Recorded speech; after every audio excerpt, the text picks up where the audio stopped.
Please welcome back Miguel Gomes. Hello. So now we can talk about the film.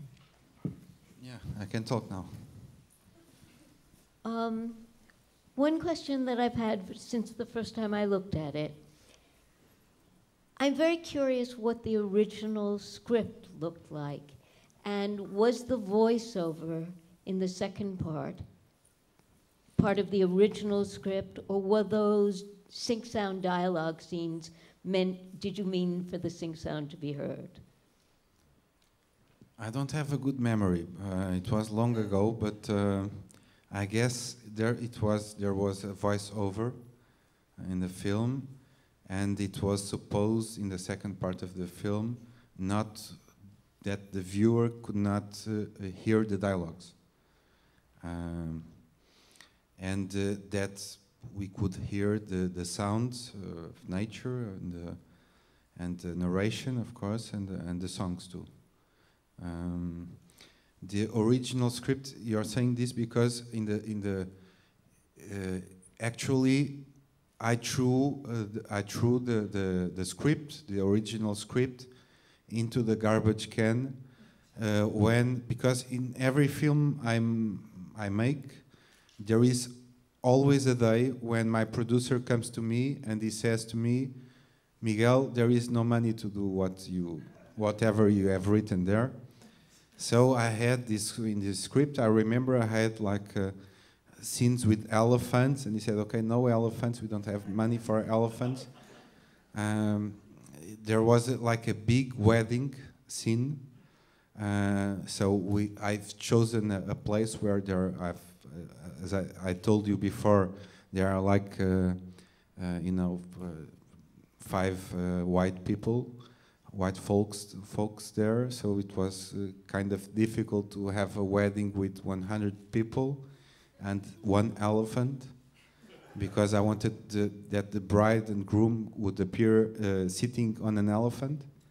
So I remember this particular scene, and then there is my producer that comes to me and says no money, and so what I do at that moment, I get a little bit pissed by this but then I think, okay, maybe it's better to shoot another thing, and so that's the moment when I threw the script into the can and I reinvent the film. So in this case, the second part of the film was not scripted. We just made up the whole script, the whole film. I mean, we knew that there was this character of Aurora and the character of Ventura, and that she would get pregnant from her husband and things like this. But we didn't have a script, so the actors didn't knew what would be the scenes to play tomorrow and after. They didn't knew. And we just made up the film during the shooting, and we knew that all the time we would have the voiceover to restructure the whole film in the editing. So the writing of the voiceover was a little bit like it was made in the end of the film. So it was. Normally, it's something that belongs to the beginning of a film, in the process of making a film, to writing a script and then shooting it and then editing it. But that's not necessarily what I'm doing. A little bit because of my producer, that comes to me saying no money. Okay. But from the beginning, did you plan to have the later part of the film be the first part of the film, and to reverse the beginning and the end? Yeah, we had this idea of having the first part of the film in the present days in Portugal, in Lisbon, and with these characters which you don't get to see that much on cinema, which are, of course, older characters, women, lonely women, that don't have, you know, a very exciting life, what we call, you know, a cinematic life, you know. They have normal lives. I don't know if they are that normal, but they have normal lives. That means they don't, you know, they don't commit crimes and fall in love and they have crocodiles. And to start with this and have this old lady that looks very senile, you know, very, and who could tell that she had a crazy life with crocodiles and, you know, forbidden love stories and crimes. So I'm not very smart. I understood this with time, that I'm not very intelligent. So I didn't plan to do it. I had this idea, but I could not tell. One thing that I start to realize only after the film, that maybe this film was about time and memory. But as I'm not very smart, I didn't tell to myself, okay, I'm going to do a film about time and memory. I just realized that afterwards, that, okay, maybe this film has something to do with time and memory. Because, you know, I start the film with this old lady that seems very silly, and then you go back to her past and you discover she was like a very deranged version of Katharine Hepburn playing in a Hollywood film in the 40s. And so maybe this has something to do with time and memory, because you have to be in the present days and know this very old lady that seems to have something that is disturbing her, and you don't get that. I think that when you're seeing the film, you are just thinking she's only, you know, a silly old lady that has problems, mental problems now, and then no, she's guilty. Yeah, she has a sensation of guilt. I think that the first part of the film is about guilt in a very vague way, but there is something going on, and even Pilar, the Catholic woman, is someone who I've chosen as the main character of the first part, because she's a character that wants to put the world, like restore something in the world, put the world less unfair, which is a very, complicated task, I think. But she wants to deal with guilt, guilt of the others, guilt of the world. And so she's very aware that things are not going so well in our world nowadays. But, so the first part of the film is dealing with guilt, and then in the second part, you just see these guys playing Hollywood films in an ancient Portuguese colony in Africa, and it goes wrong in some way. So part of the guilt that Aurora brings with her is more than just the question of the melodrama, it's also the guilt about colonialism. Because for me, what's extraordinary about the film, because it is so hilarious and absolutely serious, is when you get that radio broadcast and when you get this coincidence of claiming that Mario was a spy and it causes the revolution to happen. That for me is the extraordinary part of the film. Yeah, that's completely non-historical. Huh? You don't. Oh, I know it's not historical. Please don't learn about Portuguese history with this film. But yeah, I wanted to have these guys, white guys playing, having fun. I think the second part of the film is the sexy part. So maybe it's more fun. but you have these guys, you know, amusing themselves, having fun, doing silly stuff, and and completely unaware politically, socially. They don't seem aware of what's. They are just like in a Hollywood film. They are playing a film, literally, and yeah, some people, for instance, ask me if it's the colonial issue that is bothering the, you know, the society and the characters in the first part of the film. I would not go that far. Of course, that's an issue. I think what the drama of the characters in the first part, what they are really missing, yeah, of course, the Aurora lost, no, Portugal lost the colonial empire. Aurora lost Africa. But I think what they have really lost is their youth. That's what they are missing, I guess. And what is the decision to shoot the two parts in two different celluloid formats?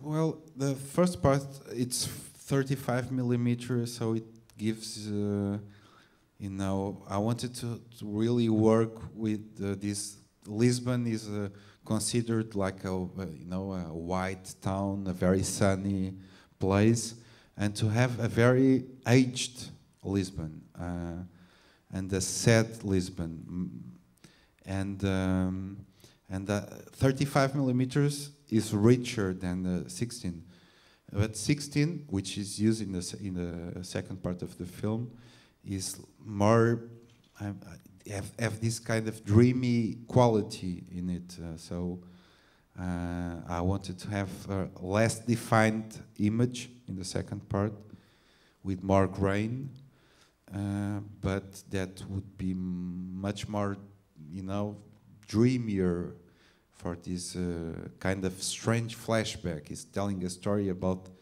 the past, but he's telling to the, you know, the woman that are listening to him, but he's not telling to the woman. Maybe he's telling to himself. Maybe he's telling to you. I don't know.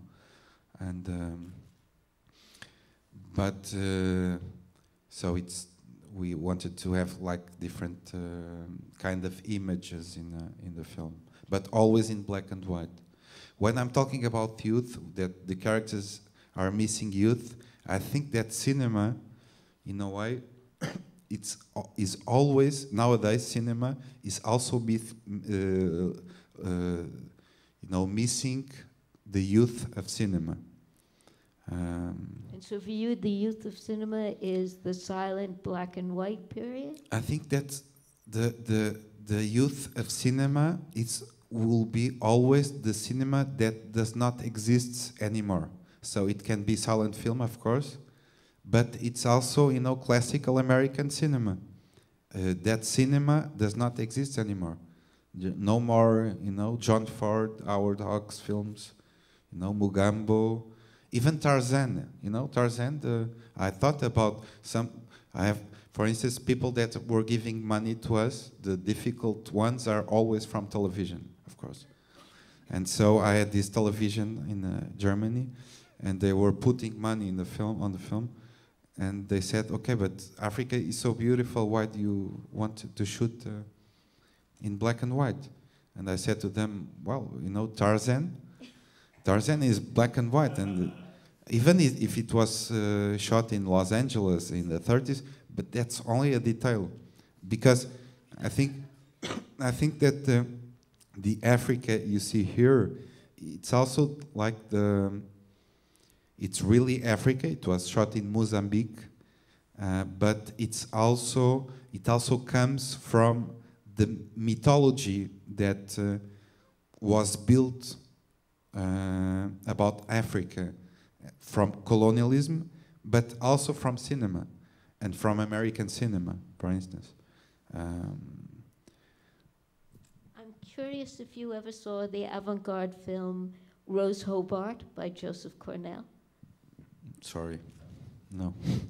Because that's what I think about when I see this film, partly because of the crocodile, Very briefly, Joseph Cornell, who's a famous visual artist, surrealist artist, took a print of East of Borneo, a cheap Hollywood film about Africa, and he spent years and years and years cutting it up into little scenes and only choosing the shots in which this actress, who he was obsessed with, Rose Hobart, was in. And she plays the white lady who comes to visit the sheik with his turban in some African country. And then there's Rose Hobart, and there are the crocodiles. And he spent 10, 15 years cutting it every night on rewinds. And so that's what I think about when I look at your film.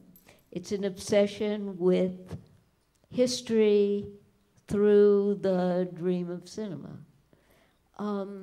Okay, let's open this up for some questions out here. It's a wonderful film. It's a terrific film. Anyone out here? Yeah, in the middle, there are two hands, one behind each other. You two.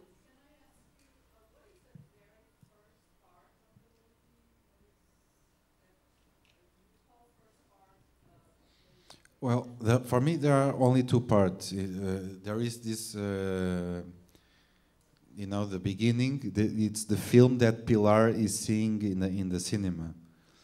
So the first sequence of the film, the explorer and the ghost, his wife.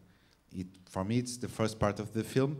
But of course, it's a film in the film, on the film, which will anticipate the Africa that will come in the second one, in second part, and another crocodile, and a romantic feeling that in the beginning of the film, this prologue scene, the film that Pilar is seeing in the cinema, it's like a thing that falls down from the sky. Begin a film like this with this absurd story of the guy that commits suicide, this Livingstone guy, Portuguese Livingstone, that throws himself to the river and is eaten by the crocodile because of her wife that visits him as a ghost. It's kind of silly. It's my fault.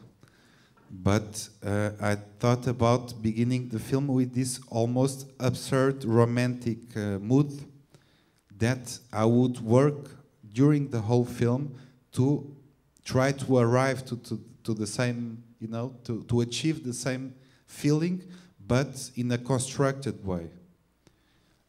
But what do you want to ask as the first part that I made up? Is that it? My answer, okay. Yeah, and kind of in the same place in the middle, there's another hand. Yeah, and yes. Well, just your films are so open to different genres of filmmaking, different kinds of film, everything from Chris Marker to Howard Hawks to video game. I'm just wondering if there's anything you're not open to that you don't like. I hope so. It's not good to be open to everything. I mean, there are certain things. It's your personality. You like some things and you don't like the others. I don't know what's the video game part. It's a really small short you did. It's like 15. Oh, you're talking about the not in this film. Yeah, that's not a very good film. Yeah. Other questions? Two. Yeah. Well, okay. Extraordinary film. I really, really enjoyed it. Can you talk a little bit about maybe there isn't symbolism of the crocodile, but the crocodile sort of sets everything in motion because she doesn't lose the crocodile the second time. She might not go to his house, Ventura's house. Is there symbolism in that, or am I just reading more into it? Okay, the question is about the recurring crocodile, and is it in some way symbolic? Yeah, I think that I think when I made the film, I was not aware of that the crocodile was a symbol. I mean, for me, a crocodile is a crocodile, and I like them. When I was doing the film, now I think that because there are two crocodiles, there is this melancholical crocodile that it's the explorer in the beginning. And so once I showed the film the first time in Berlin, and I know I had lots of interviews and people asked me about the crocodile, and I was saying I love crocodiles, I like them, I don't know. And then once I said, you know, because I like crocodiles because crocodiles look so old. They appear to be an animal that appeared in the beginning of time. So maybe they know things that, you know, people have already forgotten. People don't remember, and so I understood that the crocodile, maybe it's like a witness of societies that appeared and disappeared, empires that raised and fall down, love stories that began and end. So and then I understood maybe it's like a symbol of time. Because this crocodile, it's the small crocodile, Dandy. Dandy crocodile, is like the baby of Aurora and Ventura. At the end, I wanted to end with a crocodile. Like in the beginning, there is the story of the explorer that becomes a crocodile. And you know, when they separated, when they separated Ventura and Aurora in the end of the film, you don't get to see, you know, more white people. You just hear the last letter of Aurora. You just hear, you know, what happened in between by Ventura narration, and you just see, you know, Africans. No more Italian songs, no more Phil Spector songs. You hear, you know, African music, and it's like Africa is taking over at that moment, in the end of the melodrama. And I wanted to end with the image of the crocodile, you know, leaving the house, and then you have this traveling of the people working in the tea plantations, and a very short shot of the crocodile, and no more white people, no more Phil Spector.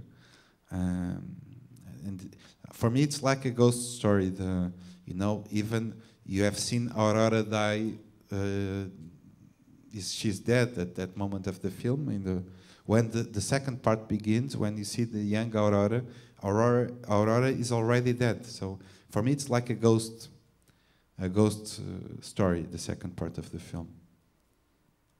Yeah. Why did you formally introduce the daughter, no as a baby, nor an adult? Okay, the question is about the daughter and why is she not formally introduced in the film? I wanted to have, in the first part, you know, Aurora, the old Aurora, be completely upset because of the absence of her daughter in the film, in the first part. And she's like abandoned. And I wanted to end the film with the birth of Aurora. Aurora means sunrise in Portuguese. I remember in the script, in the first script, that was called Aurora, so sunrise. The film ended with the birth. I wanted to film a real birth, and that for me was the sunrise of in the film. But it was like a sunrise, so it's beautiful. The birth of someone, of a baby, but it was also awful because you know that it would be the same child that would later die alone in the first part of the film, and I think that she's not present because she's like Aurora's guilt, you know. I don't know. It's maybe it's much too psychological for me, but she's not there because there must be something missing. There is something missing in Aurora's life, and maybe this have a connection with guilt.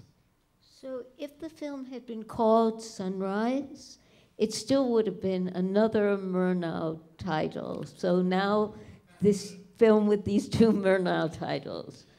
Yeah, I've changed the title because there was a guy, a director. I think you have shown this film here, Aurora from.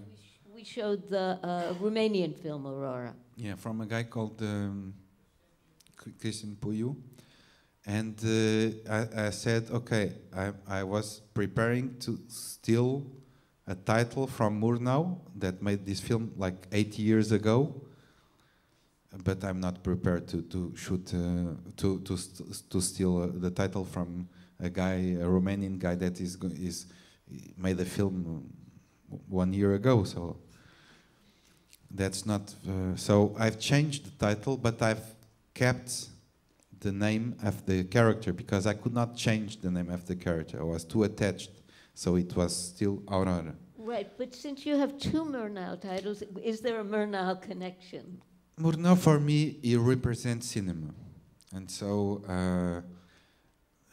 for instance, the second part of the film, you don't have these, the dialogues, because I wanted to deal with things that disappeared. And one of the things that disappeared is this kind of cinema. I mean, in the first part of the film, you get to see a character that dies, so she literally disappears, and that will give birth to another thing that disappeared, which is, in our society, a colonial society, that does not exist anymore. And in this part of the film, I wanted to relate with something that also disappeared, which is silent cinema. And with using something that is on the verge of disappearing, which is film stock, and black and white film stock. And Murnau, for me, he represents cinema. I think he's the best director that made films. And so with this will of having this dialogue with cinema, I wanted to have, Murnau's title, even if it's not, it's not Tabu. I think it's a better title, and I'm very grateful to Cristi Puiu. I would, I think I should put him in the credits to say thank you to him, because Tabu is the last film of Murnau, and is a film he have shot in the Pacific, I don't know where, in an island in Pacific, in Polynesia, yeah. And it's like an utopia of cinema, because it's a completely controlled film, like Murnau did. He was a master. He had an absolute control of what he was doing, and at the same time is a film which is open. It's available to the world. I mean, it does not have professional actors. It has. It's completely available. It's and so it's a Murnau film, but it's also a Flaherty film, and they had like a very. Apparently they didn't get that well along, Murnau was very a control guy, and Flaherty, he was a little bit the opposite. Maybe drink a little bit too much, and it was not easy. I was not there, but I've read about it, and so this. They had money problems too. Yeah, and so this anyway, maybe it was not like this at all, but this idea of having like the control of the means of cinema, and at the same time the being available to have on the cinema, on the film, you know, the things that are not scripted, you know, that you just have to go there to a place and to take them and put them on a film. I think it's like a symbol of two things that looks the opposite, but it's a better Tabu than mine. I can guarantee you this. Tabu from Murnau and Flaherty. Do you still have a question? Yeah. Yeah, I was wondering how you went about choosing the music for the movie, because it added a lot to it, especially in the second part. Was any music like made for the film, or did you find it? Yeah, it's a question about the music in the film. Yeah, people always ask me, this is not this kind of songs that they were playing. It's very odd. And I say, no, this is the real part of the film, because I knew some guys that played now old guys that played there in the 60s. And what they were playing was the hits of the time, you know. So they played the Beatles, they played, you know, things like this. And what happened is that the first song you hear is from this Portuguese band, an Italian song, a song in Italian, which is the presentation of the band when they appear in the second part. The second one, it's the Phil Spector song. It's a Spanish version of Be My Baby. And it was made by a group in Madagascar, this version called Les Surfs, in the 66, I think. And then it's the Ramones. The Ramones, Baby I Love You, which was recorded in the 80s, but I think that all the times are mixed up in the film, so why the hell I would refuse to use the Ramones, because I like the Ramones. I'm sorry, we're going to have to end it now. Thank you Thank very you. much. Thank you for the film. Thank you for being, thank you to all.